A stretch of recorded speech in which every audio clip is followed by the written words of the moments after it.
dead. And what happens now? Will I crawl in the void forever? Will I go towards the light, or will they weigh my heart on a scale? So many questions and so many possibilities. It is as if you need a guide. Wouldn't it be nice to have a handbook that tells you what to do, what to avoid, and most importantly, how to prepare yourself for this journey in the order that awaits you after death? In fact, many ancient civilizations and faiths have presented this information to humanity many times in different ways. Today we will explore with you one of the most fascinating and profound guides to life after this world, the ancient Bardo Thodol manuscripts, or more popularly known as the Tibetan Book of the Dead.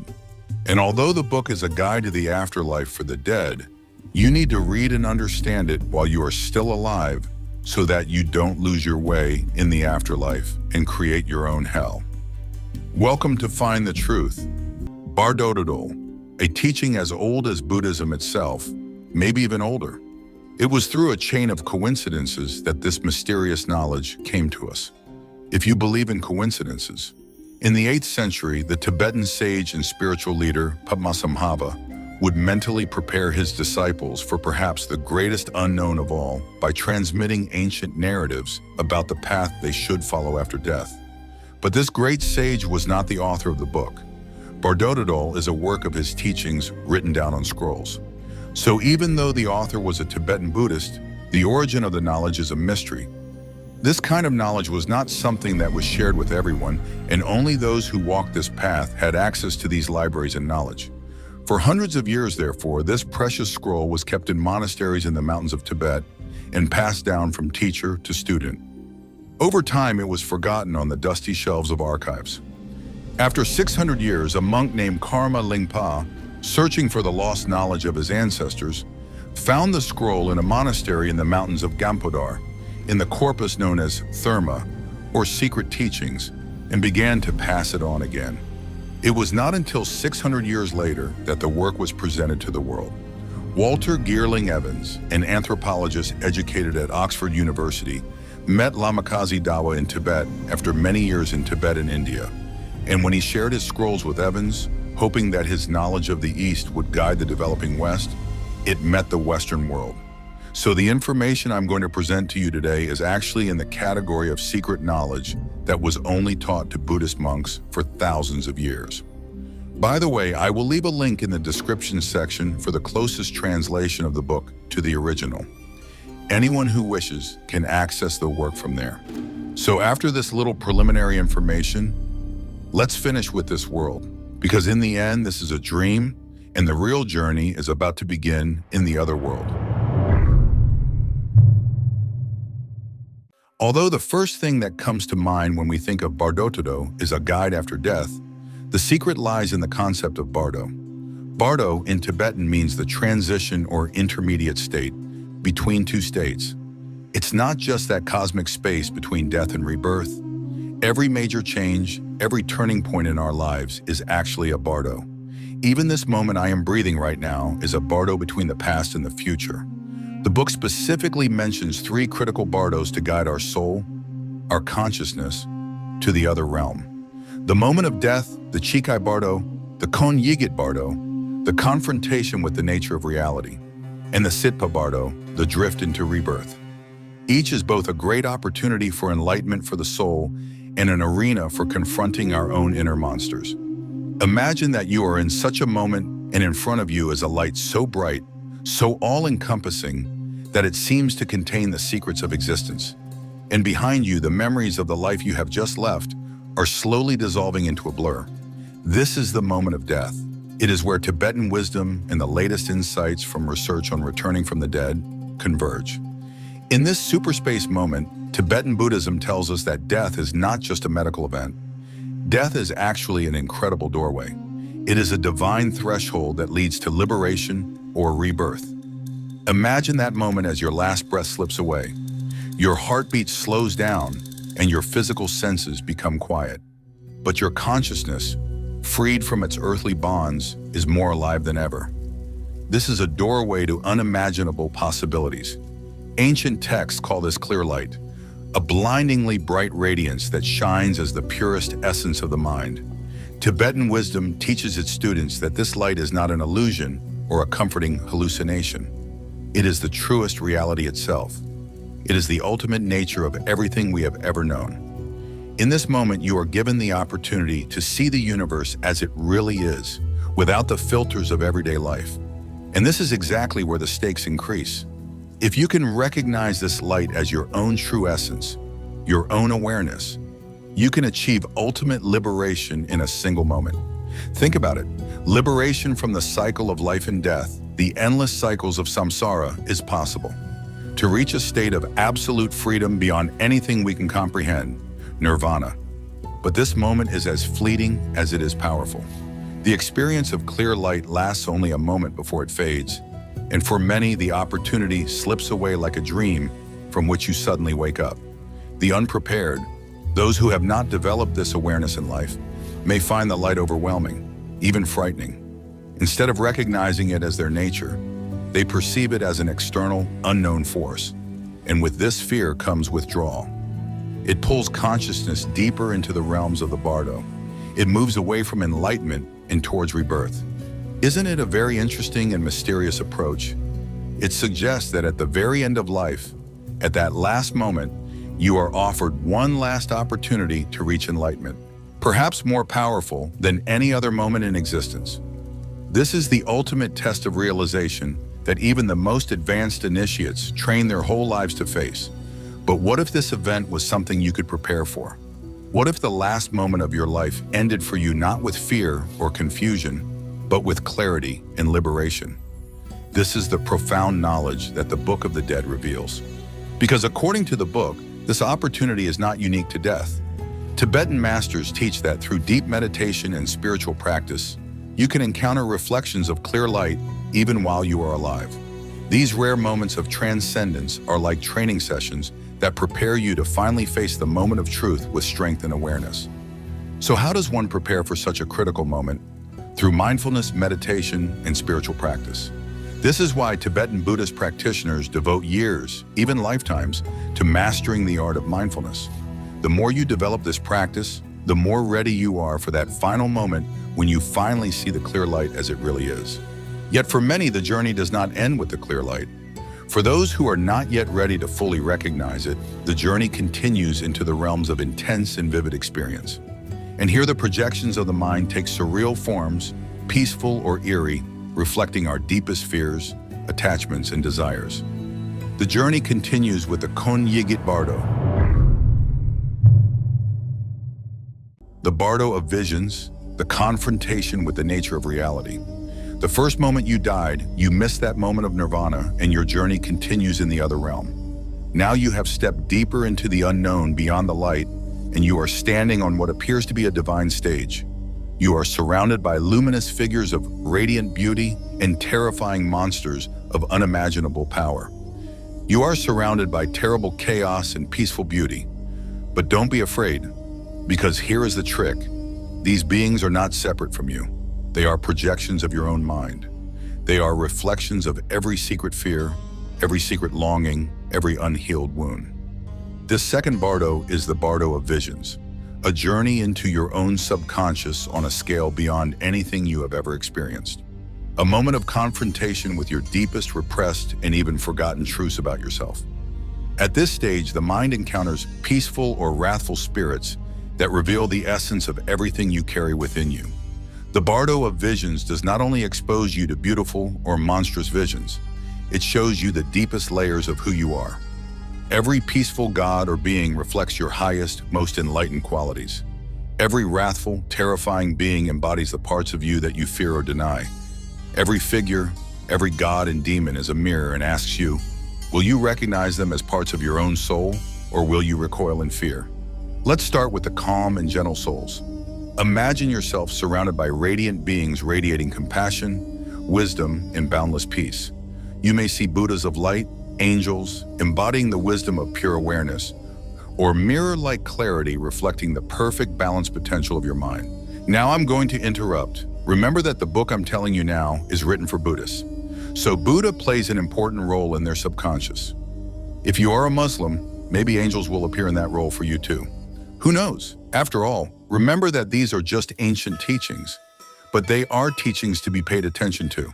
So don't get too carried away and don't dismiss it out of hand. After all, this is just a video. Remember that. And do your own research. So the presence of these beings that you come across is not only serene, it is overwhelming. It fills you with awe and admiration. But here is the difficulty. Can you recognize these beings as a reflection of your own mind? Can you embrace them as the purest essence of who you are? If you can, the journey ends here. You will attain salvation. But for many, this divine encounter is too much to bear. The unprepared mind, not recognizing its own brilliance, begins to retreat. It becomes frightened, panicked, and as it does, the vision changes. The gentle light darkens. The calm faces become savage, and now you are surrounded by wrathful spirits, fierce, powerful beings with faces of fire and anger. In fact, these terrible figures are not enemies. They are manifestations of everything unresolved within you.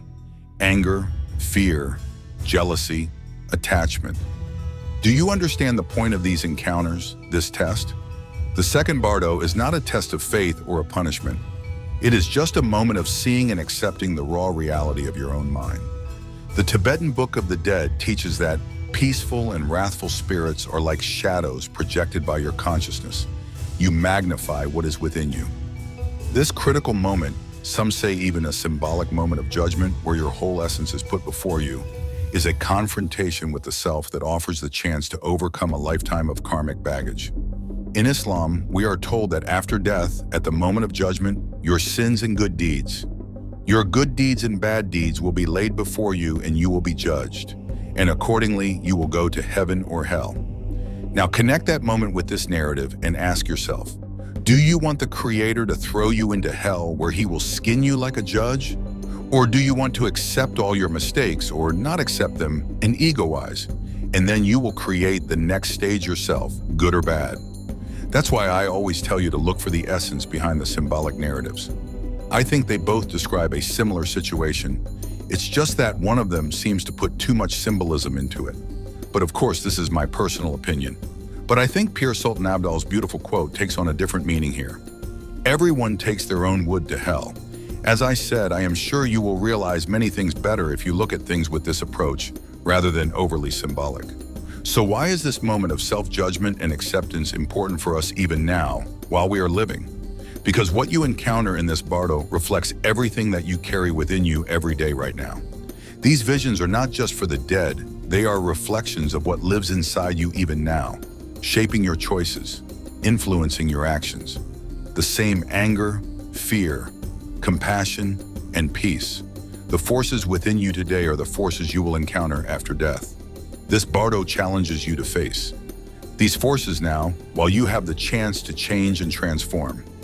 Psychologists such as Carl Jung have drawn striking parallels between these teachings and the nature of the human psyche.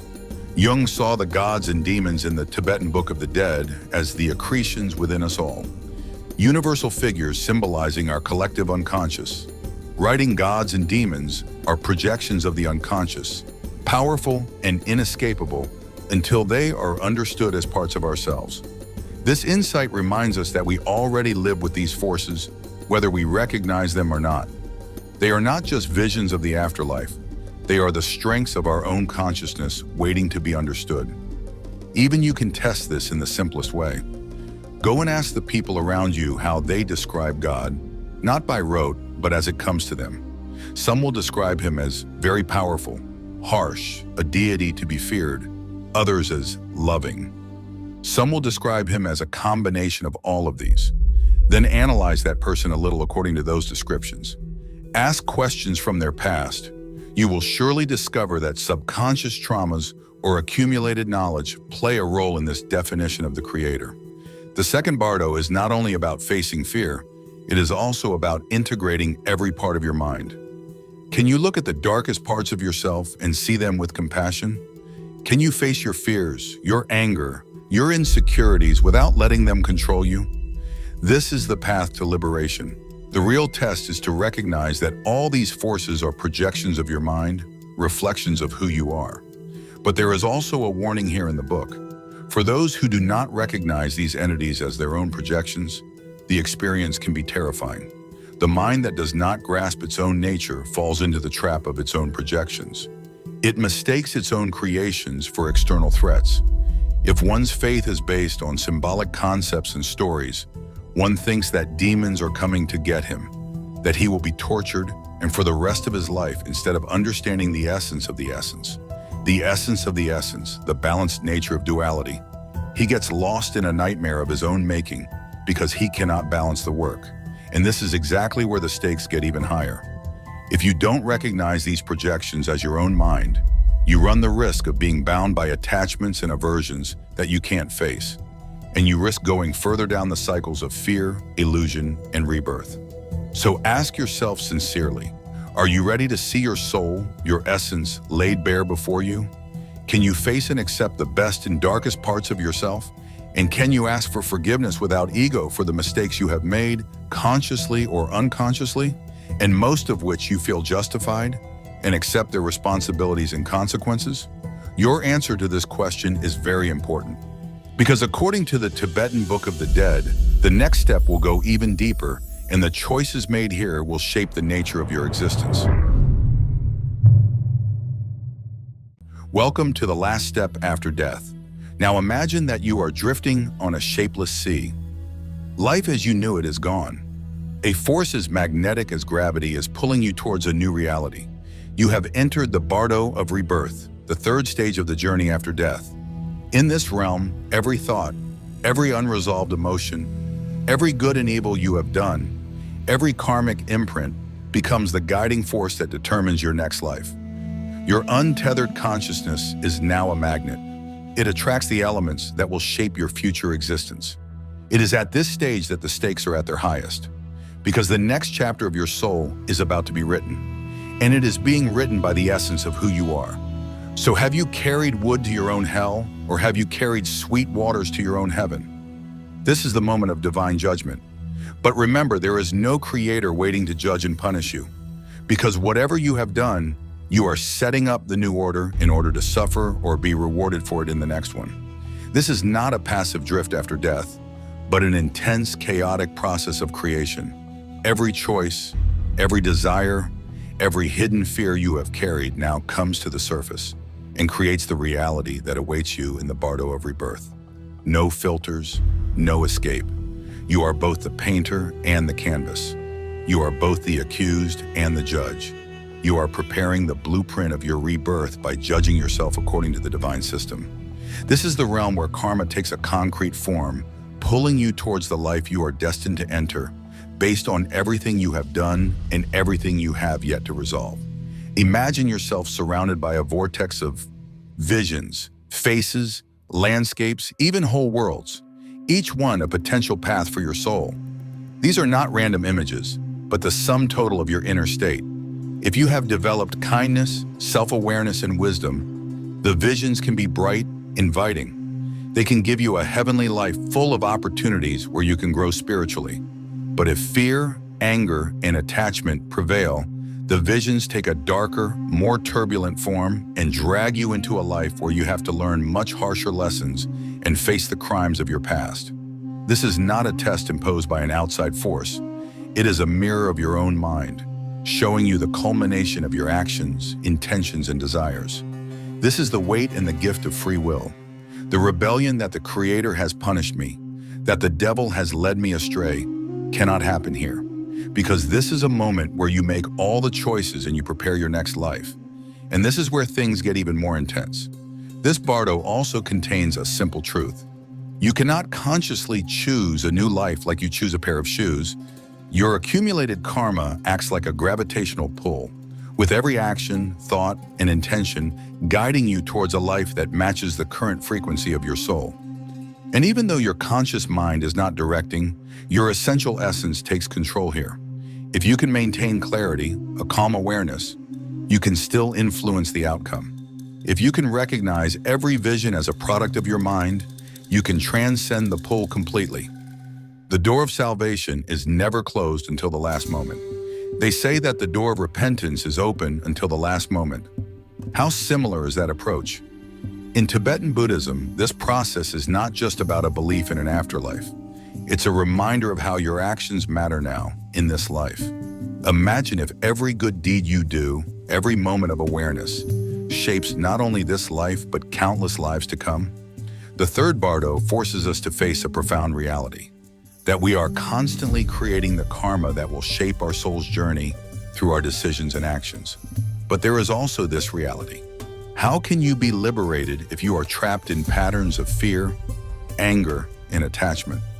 Buddhist monks teach that through mindfulness meditation and conscious living, you can transform the energy itself that propels you forward. See, it's not just about trying to be good like Pollyanna or avoiding bad actions. It is about understanding your mind deeply, seeing the root causes of your actions, and addressing them with clarity. So it is about accepting and correcting. The Rebirth Bardo teaches that karma is not a punishment or a reward. It is just a law of the universe. It is a reflection of our own minds.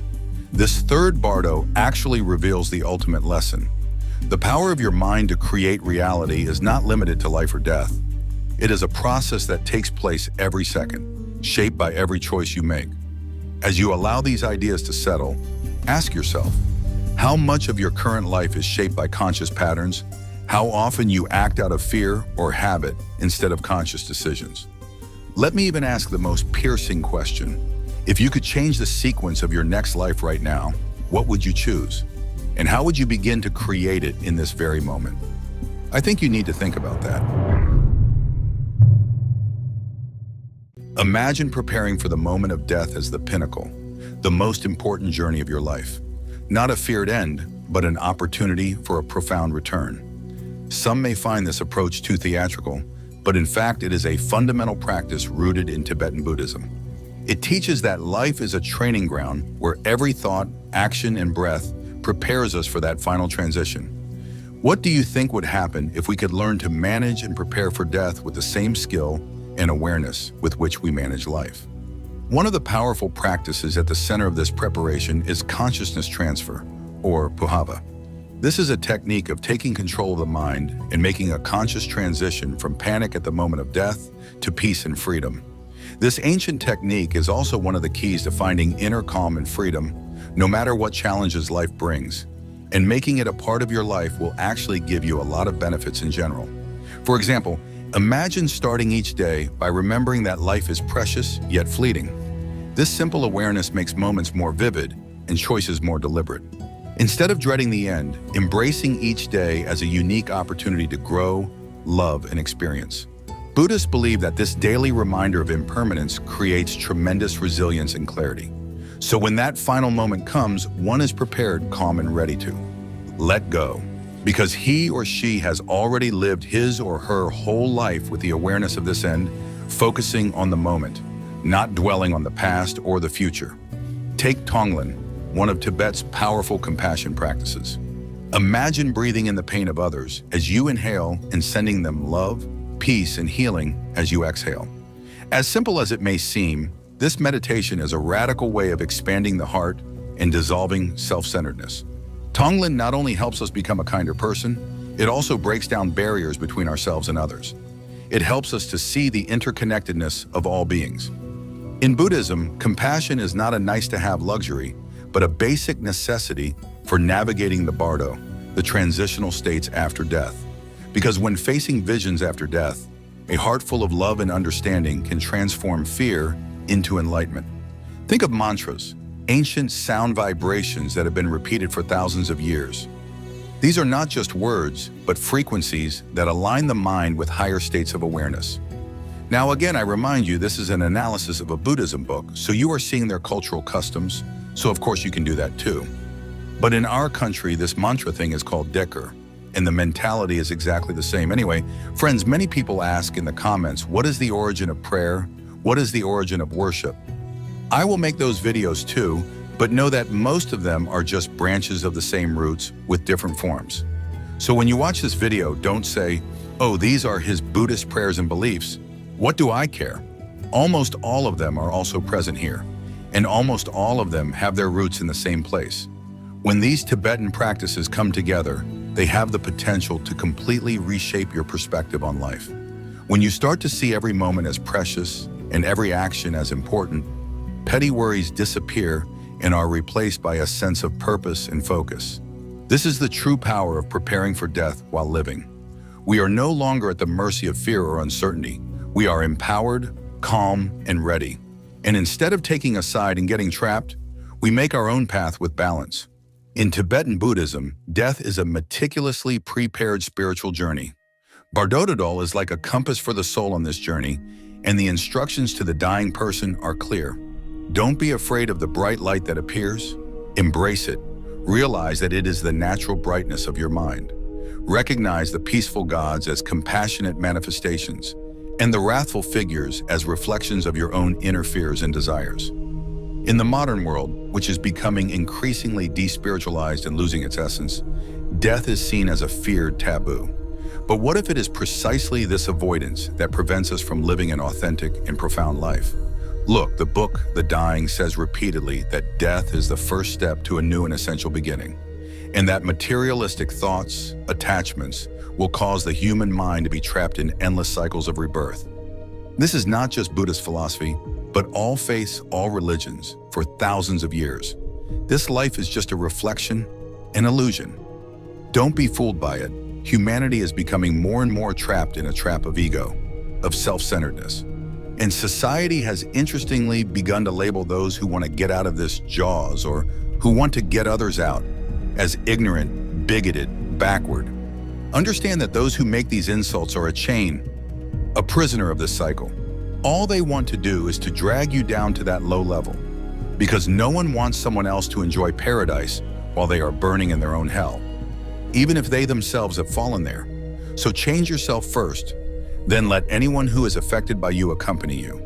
Don't fall into fantastic thoughts like, I have to save the whole world. You don't have enough time or power for that. As I said, change yourself first. Then there will surely be those who are affected by you. They will also start to change. It doesn't matter what our beliefs and ideas are. Look, today we have discussed the philosophy of Buddhists. Tomorrow it will be ancient Egypt, Hermeticism, Islam. It doesn't matter. After all, the essence of the essence is almost the same in all of them. We came to this world for a reason, and we need to understand what it is. And in order to understand it, we have to search, we have to develop ourselves. And this may not necessarily be a gigantic goal. Maybe my only goal is to make 2 to 3 videos like this for you and help 10 of you to find your way better. Maybe those 10 people will influence 1,000 people in the future with the books they write or the work they do, and maybe those 1,000. People will do the work that will take humanity completely one step forward.